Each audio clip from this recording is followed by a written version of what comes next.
অক্ষয় তৃতীয়া তিথি মা ধূমাবতীর আবির্ভাব তিথি। আমরা সর্বদা মায়ের পূজায় আলতা, সিঁদুর, শাখা, পলা, রঙিন বস্ত্র মাকে নিবেদন করে থাকি। মাকে আমরা সিঁথিতে সিঁদুর, আলতাতে রাঙানো চরণ এই রূপে দেখতেই অভ্যস্ত। প্রাচীন কাল থেকে মায়ের বিভিন্ন রূপ যেমন দুর্গা, কালী, চণ্ডী ইত্যাদিকে এই বেশেই পূজা করি। আমরা মনে করি মায়ের স্বামী স্বয়ং কৈলাসপতি ভগবান শিব, কিন্তু মায়ের এই রূপ বিধবা, রূপহীন ও বৃদ্ধা। এনার স্বামী নেই, তাই ইনি সধবার বেশ ধারণ করেন না, বিধবার বেশেই থাকেন তিনি। মা ধূমাবতীর আবির্ভাব সম্বন্ধে একাধিক ঘটনা পরিচয় পুরাণ ও বিভিন্ন তন্ত্রে পাওয়া যায়। একটি ঘটনা হলো, একদিন মহাদেবী মা পার্বতী অত্যন্ত ক্ষুধায় উদ্রেক হওয়ায় তিনি দেবাদিদেবের কাছে আহার প্রার্থনা করলেন। ভগবান ভোলাশঙ্কর জানালেন, ক্ষণকাল অপেক্ষা করার জন্য, আমি তোমাকে আহারের ব্যবস্থা অবশ্যই করে দেবো। কিন্তু দেবী গিরিজার সহ্য হলো না। বার কয়েক স্বামীর কাছে খাদ্য প্রার্থনা করে বিফল হলে তিনি ভগবান শিবকেই গ্রাস করেন। এরপর দেবীর শরীর থেকে ধূম বেরোতে থাকলো।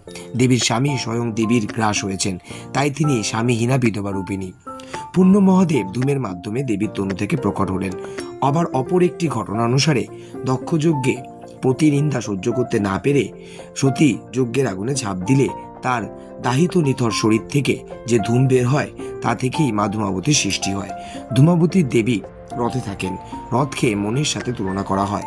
রথের আশেপাশে অনেক কাক থাকে। এছাড়া দেবীর রথে কাক ধ্বজা চিহ্নিত থাকে।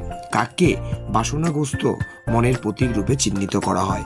ইনি ধূম বা ধোঁয়ার রূপে সর্বত্র যাতায়াত করতে পারেন। ধূমের গতি সর্বত্রই। ইনি অপরিচ্ছন্ন সাদা থান কাপড় পরিধান করেন। চুলগুলি এলোমেলো, হস্তে ঝাঁটা, কুলো ইত্যাদি ধারণ করেন।